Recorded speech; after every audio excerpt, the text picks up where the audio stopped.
All right. Wow, there is so much standing room. I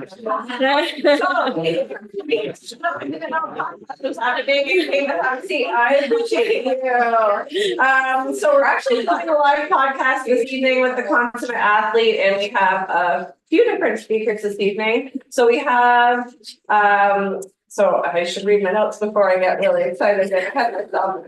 Good evening. My name is Caitlin. I work for Solomon, and we're thrilled to have you here and participating in Summit 700 this weekend.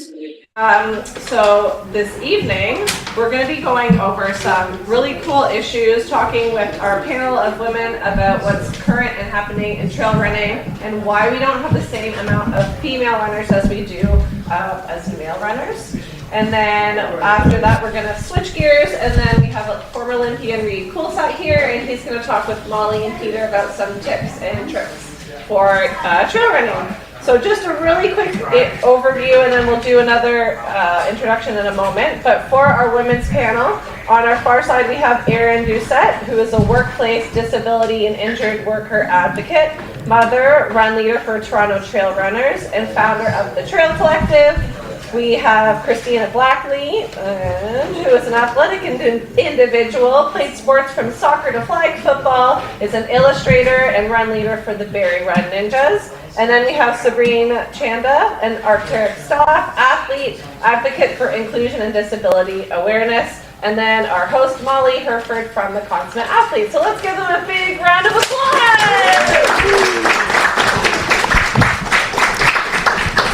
All right. Thank you so much, everybody, for coming, everybody who's listening on the live YouTube stream. Very exciting.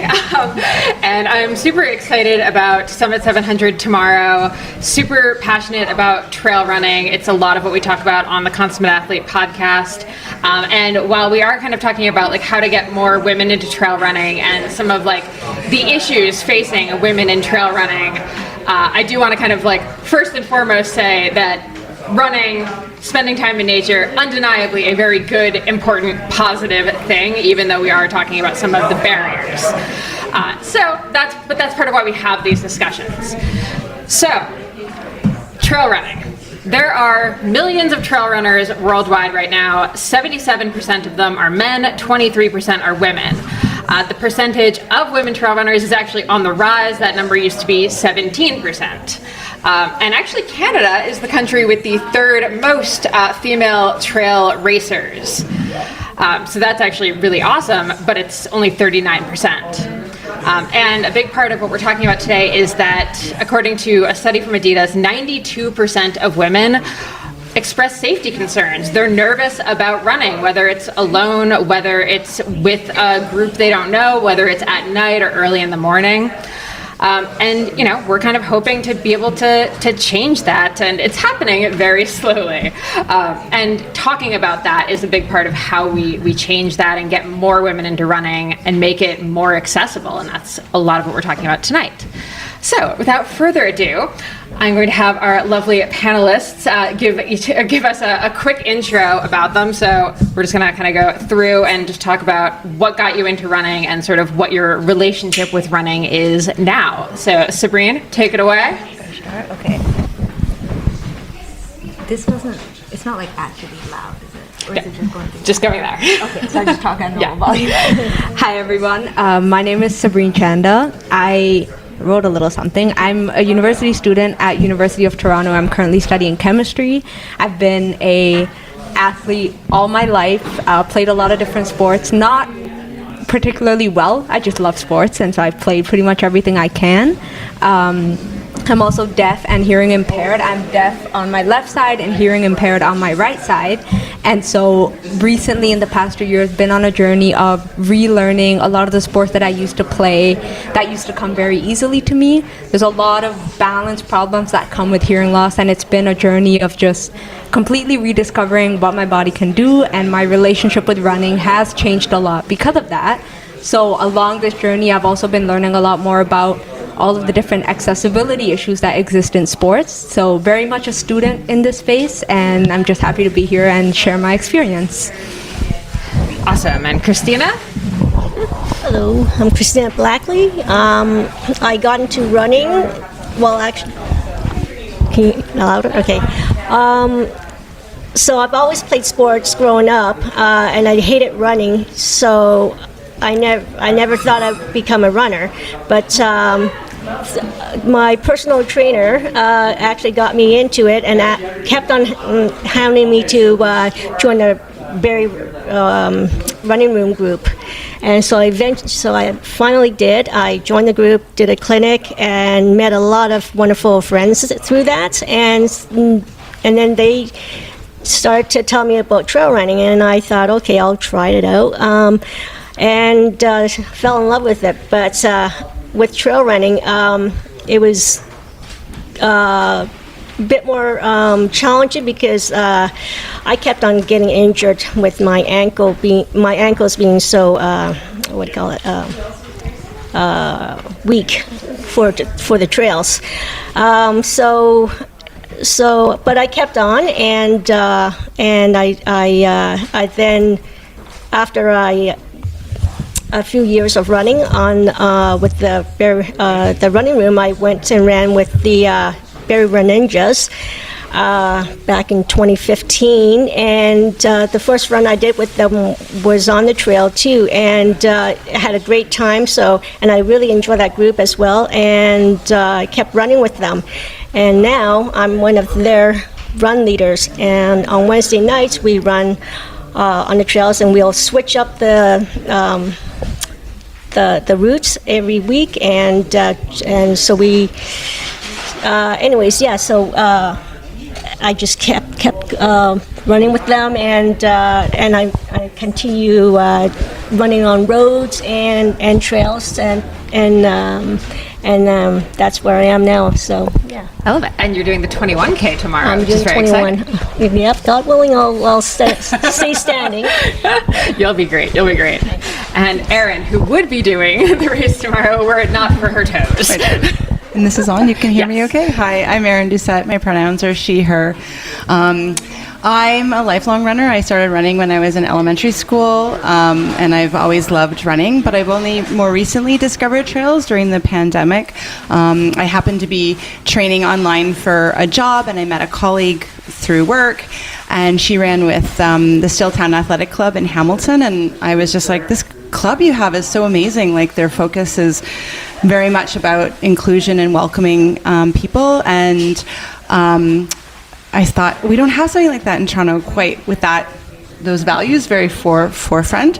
So she said, well, maybe you should start a run club. So I started a chapter of Stack in Toronto called Stack TO. Anywho, the name became a bit confusing, and people had trouble. They would always be asking, are you in Hamilton or are you in Toronto? So Stack existed for a little bit in Toronto, and then as of January, my Tuesday group, which is a 5 to 7K, it's very pace inclusive. We've we had a good merger with Toronto Trail Runners, and so now I run under the Toronto Trail Runners banner, and I lead a run group every Tuesday, and then I also have a group that I started last year called the Trail Collective, and our main focus is around specifically creating space for people to be new in trail running, and we've ran some clinics. We had one in the fall for women, non-binary and gender diverse runners, and then we ran one in the spring, open to anybody, but again, just as a very much a beginner, welcoming, very much like, you're new to trails, how do we get people on trails, and encourage them to maybe try a race or go out to another run club. And so, yeah, it's just become like a labor of love. I love it. I love it. And I'm going to actually have you keep the mic because you mentioned these clinics. And, we know that more women are coming to running. The numbers are going up. But having done these clinics, having worked with these newer runners, like, you must have some insight into why are women nervous about coming out to these group runs or getting started running? Yeah, I think it's a combination of things, and I think you flag the issue of safety, and I think if we expand on that, there's your physical safety, but there's also your psychological safety, and showing up in a group and feeling like you belong and you're welcome is one thing, and that there is something to be said about sort of quote unquote infinity spaces, like spaces where you're sort of with your own people and you can really feel like there's an understanding of what your needs are. So we definitely found that with the clinic. Like, it's kind of like anything, like you have a dream, a hope, you put it out there and you're like, I don't know, someone gonna like be into this? And like, we had a really amazing turnout, and then people were like, oh, when are you doing it again? And when's the next one going to be? And then the most amazing thing was that two amazing things happened.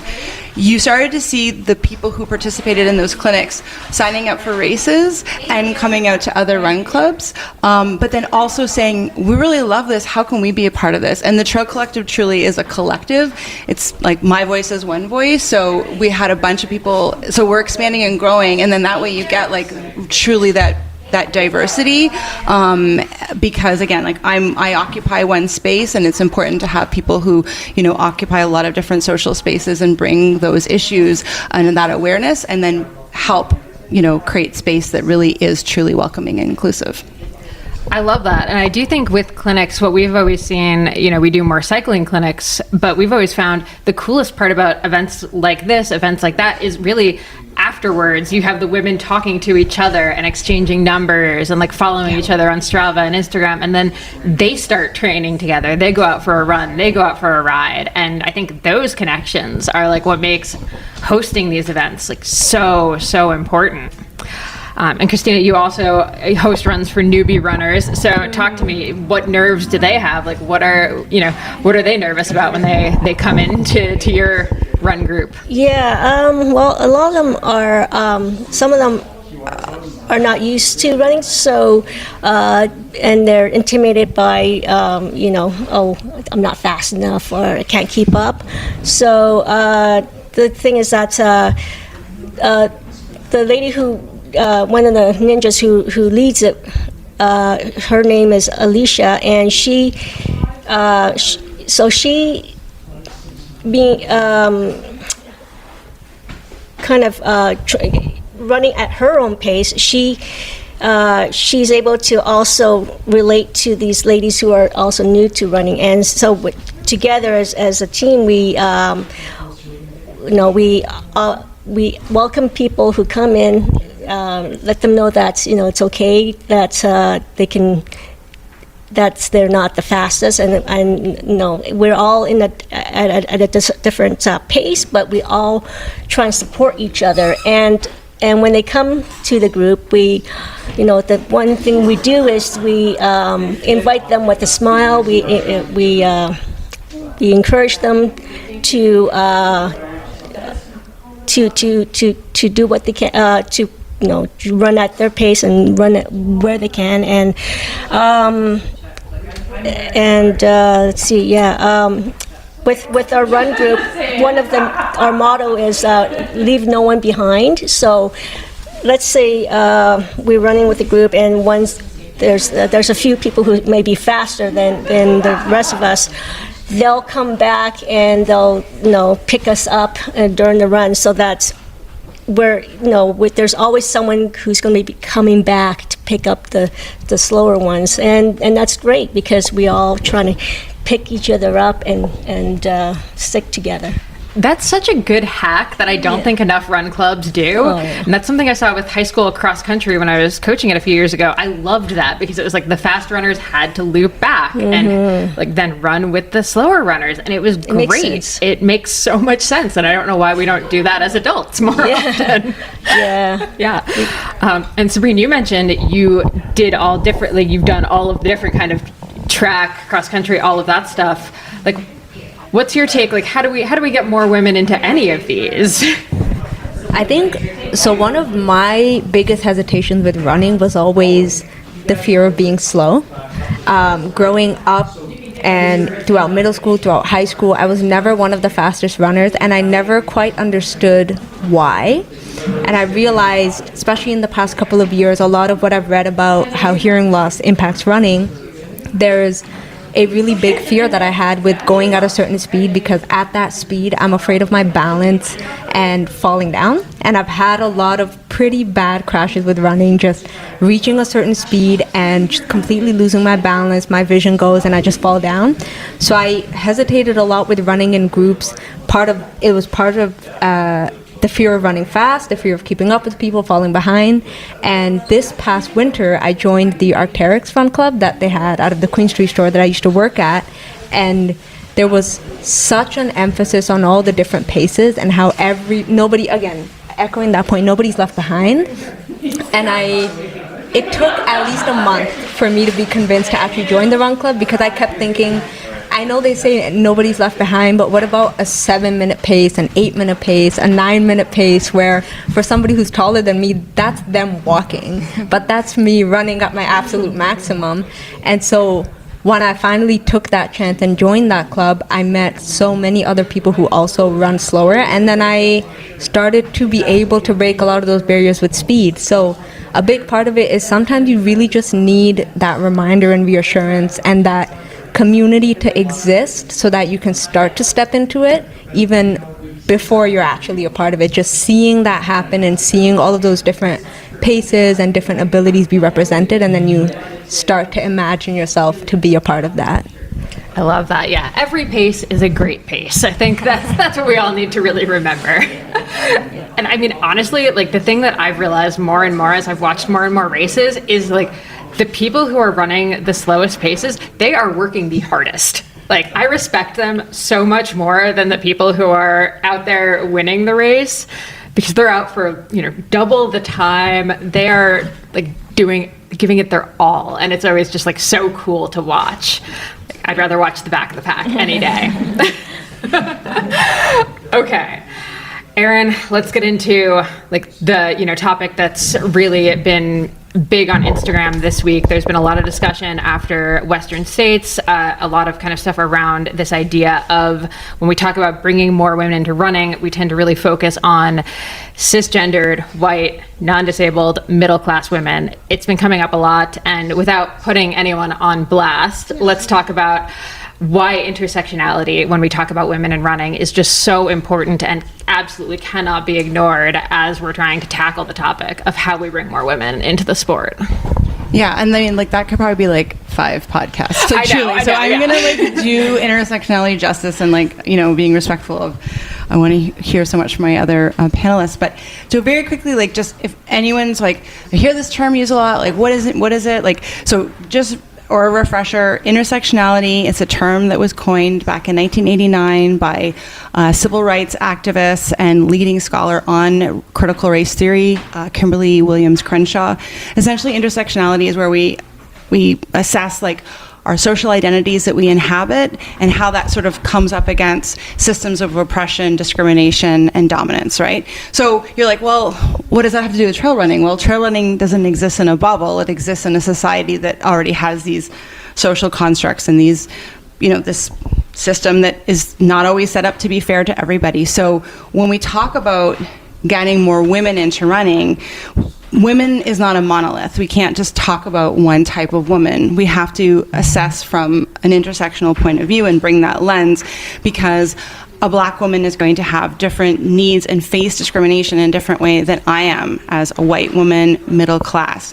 We've heard Sabrine talk about her experience with accessibility, and that's important, right? Somebody who has a hearing loss is going to access the trails differently than me as someone who doesn't have a hearing impairment.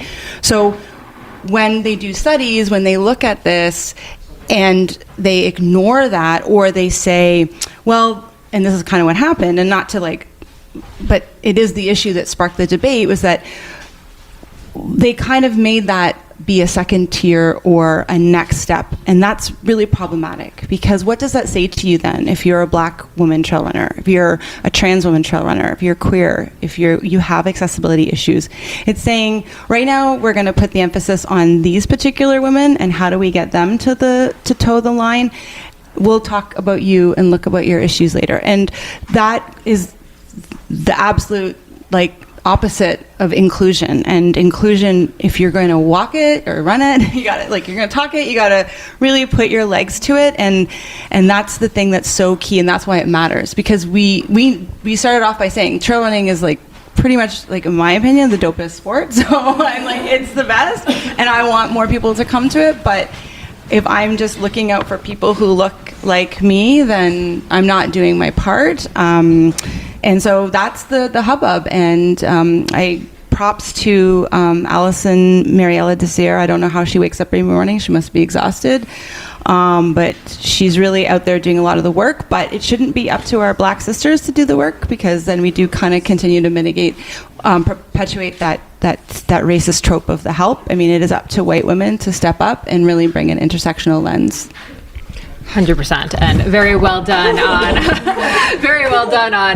putting that into like a lovely little nutshell and proving the fact that one can have this conversation within a women in trail running thing and not have it need to be a whole other episode that like we're going to do later. Yeah. We're doing it now.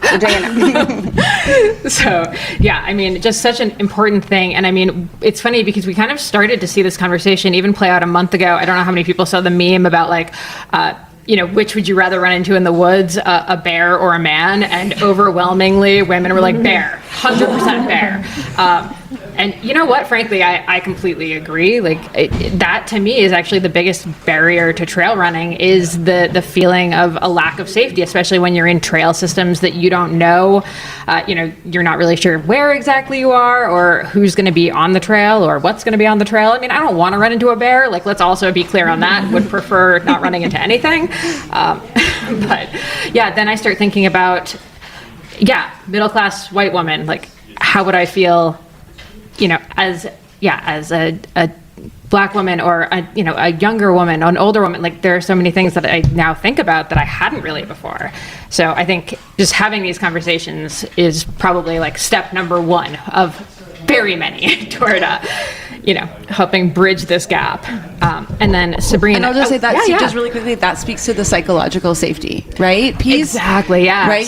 If you're addressing those issues, then people are going to feel safer psychologically to come into these spaces. If you are gatekeeping the spaces, then it's not a safe space, because what's safe for me is going to be different that's safe for a woman who inhabits those different social identities. Absolutely. And that's where that pace discussion that we were having there comes in too, right? Like, if you're worried you're going to be dropped on the run and be alone in the woods, that's a very different scenario than like you're out running with a group of people that are going to make sure you get out of the woods. like, are we doing a head count? Am I going to get left like on this trail not knowing where I'm going? Because I've definitely been in run groups or more biking groups with guys where that has, in fact, happened, and I have gotten lost in trail networks. So, the pace thing matters.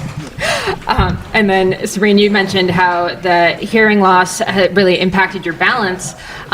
But I imagine for a lot of coaches growing up, or even now, like, people wouldn't necessarily think of that, or even like take that into consideration when they're running with you. So, you know, how can coaches and run leaders better take disabilities into account, especially ones that aren't maybe like quite as obvious on the surface?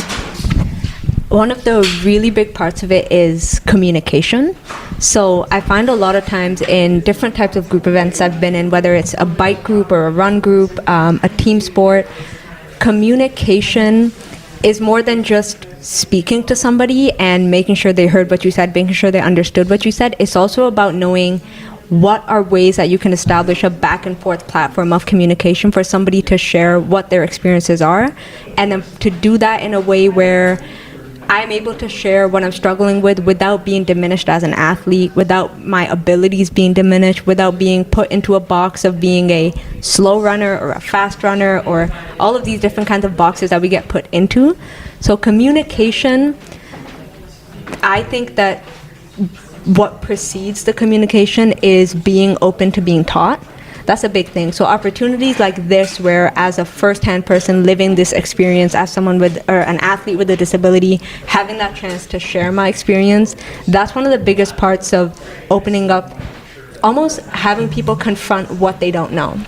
I've had so many people tell me that they never knew hearing loss impacts your balance, and then when I go further and I explain that how I counter that balance problem is by, in the gym, just training the left side of my body way more intensely than the right side of my body to compensate for the balance, and then doing vision activities that sharpen your vision and sharpen your brain's connection with your vision, because without my hearing, what I'm using for balance is my vision. So all of these different small things that are a part of it, that even I didn't know these things before I had this surgery. And so I'm also in that state of learning. And so it's this entire cycle where you need to have the opportunity to learn, to show people, to be asked questions, and do it in a way where you also want to have other people be comfortable asking you questions. That's something I always really try to encourage people, is there's no dumb question. There's the first step in creating an inclusive space with equitable accessibility to everybody is being brave enough to ask questions, and also knowing how to ask questions, knowing how to have these conversations. So spaces like this is just so important for that. I love that. And to that point, if someone is, there's a lot of like run leaders and run coaches and stuff who are either here tonight or listening to this, what's the best way for them to even ask, is it on like a membership, like sign up? Should they have like a section where people can actually like add, okay, here's, the issues that I have? Like, is that helpful? Is that something they should be doing? I think, yeah, I found a lot of times that anytime I've signed up for an event and there'll be some simple question, you give your name, your number, your info. There's never a spot to communicate, I'll need cue cards, or I'll need captions for any video content, or I'll need a specific run partner. If a run club is at night, a lot of times I can't run it because I cannot run at night because of my balance problem. So just the opportunity to even share some of those things, which a lot of times I don't see. And so there's been events where I've been to where I'm running in circles trying to find the organizer and communicate that I just need this small thing and that small thing, and it'll allow me to share what I can share to a space. So even just from the start, giving people a voice and taking a step back, letting people speak for themselves, advocate for themselves, but not in a way where they're being made to feel that they have to do all the work, right? So I'm able to share what I need, and then I'm able to have that trust that the organization will bring that to fruition.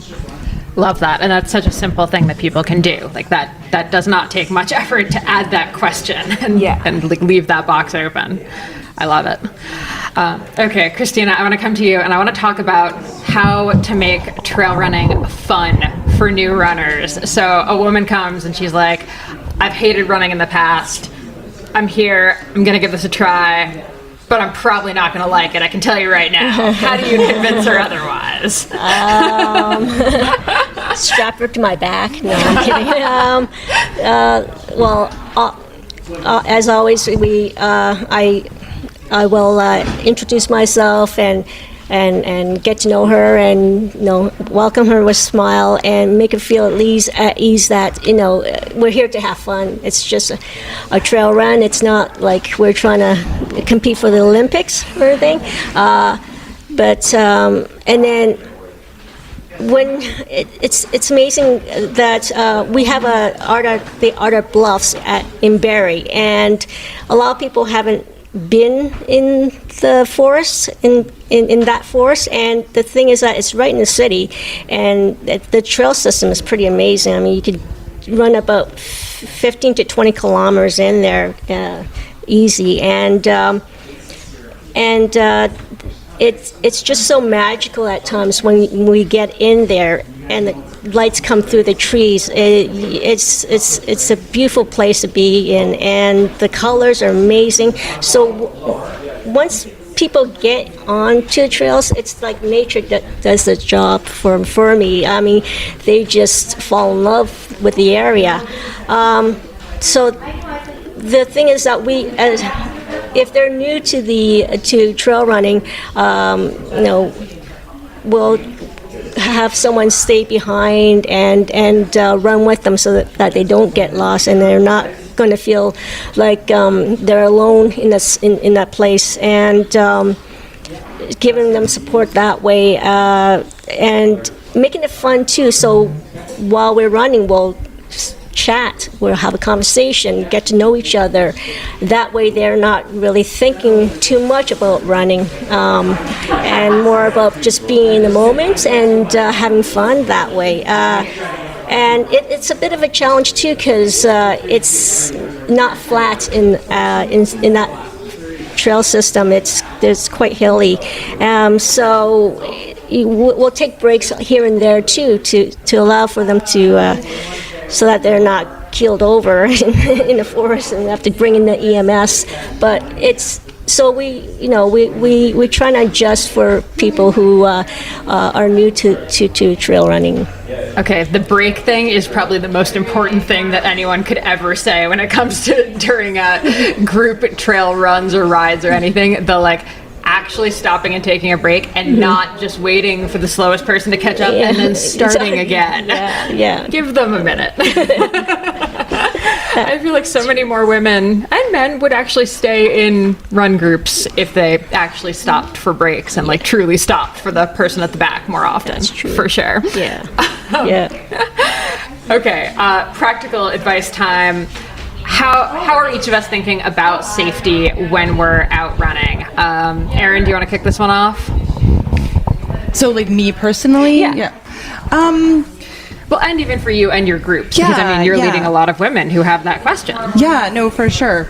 It's such a tricky one, I think, because it's one of those things where I get mad because it shouldn't be my responsibility. Stop doing bad things to women when we're out running.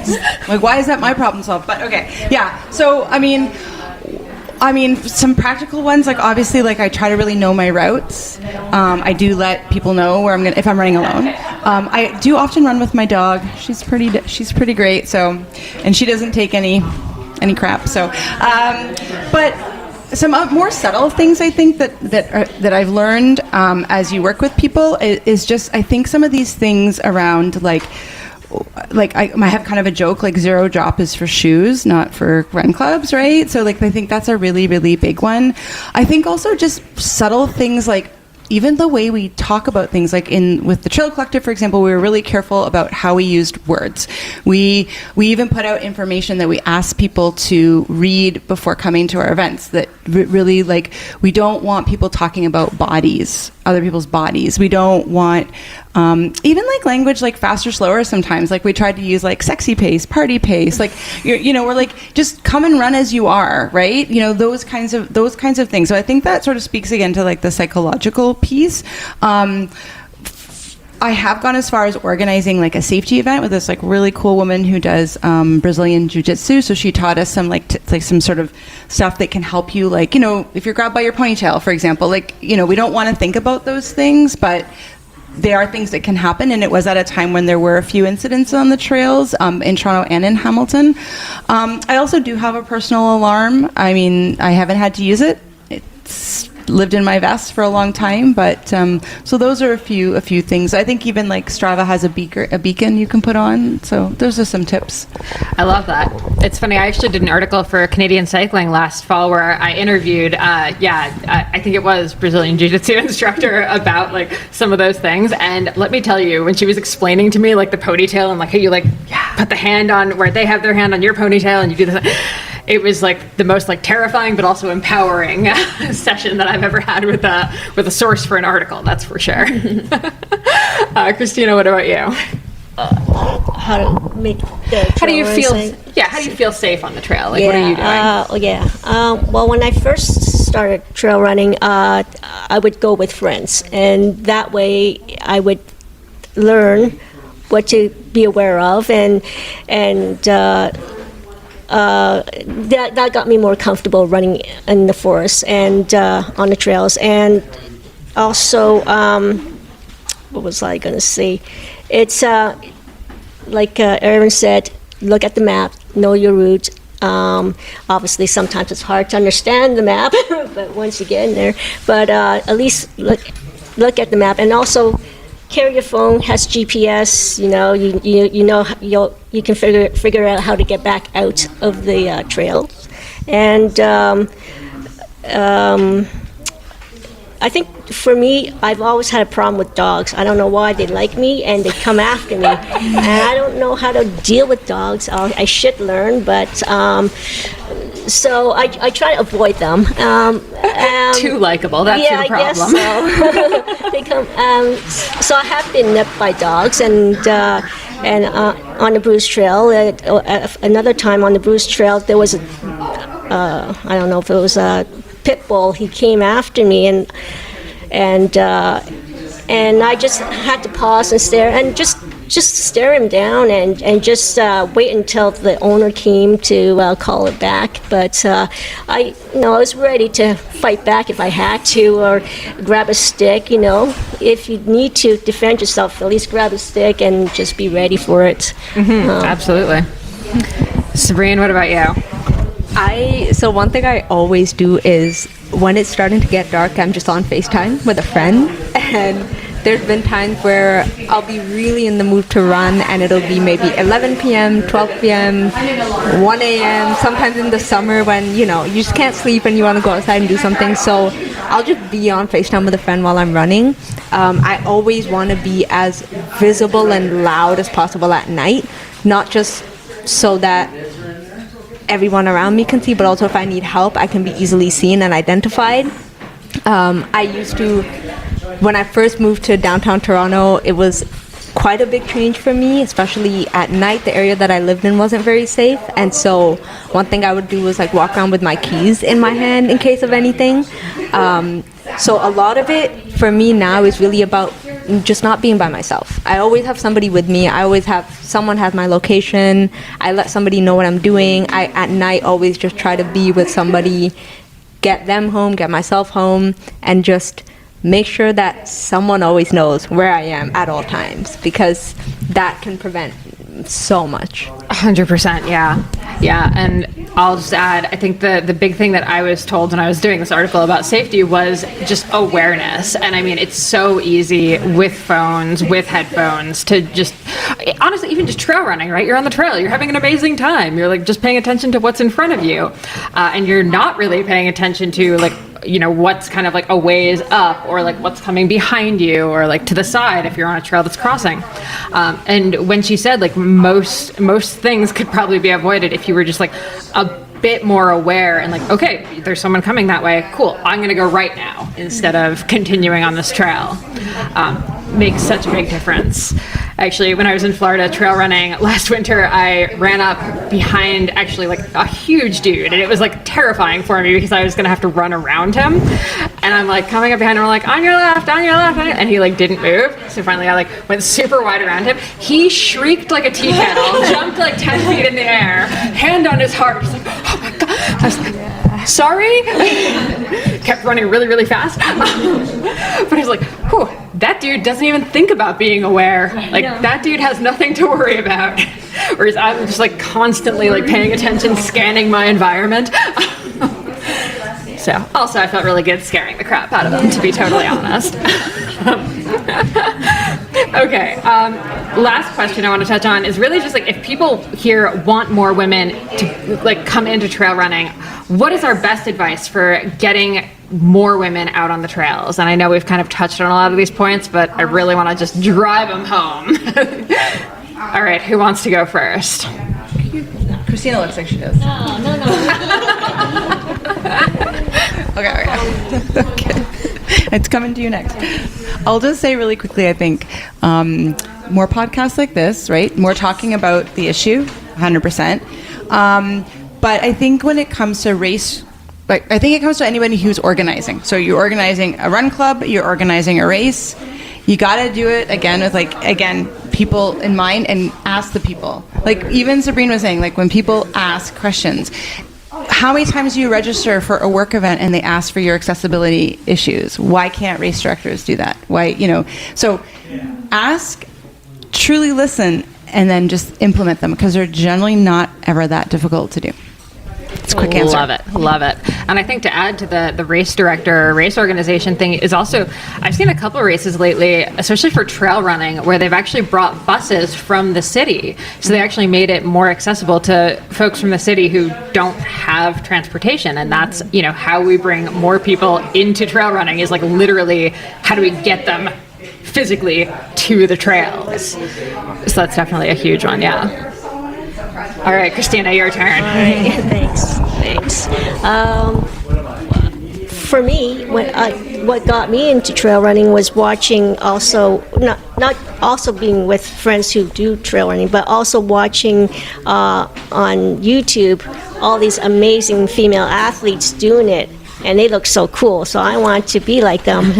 So that's why I love it so much too. I mean, Courtney Dauwalter and Sally McRae and as Emily. But yeah, they're all amazing, strong women. And so with that too, it'd be great to have more women trail running groups in each city, you know.